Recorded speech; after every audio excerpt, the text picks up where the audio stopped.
Добрый день! Сегодня хотел рассказать о BMW X3, а в частности о снятии моторчика печки.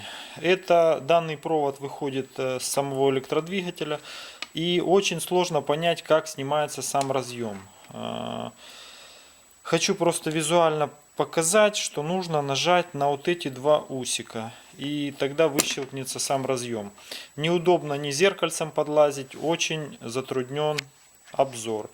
Всем спасибо за внимание. До свидания.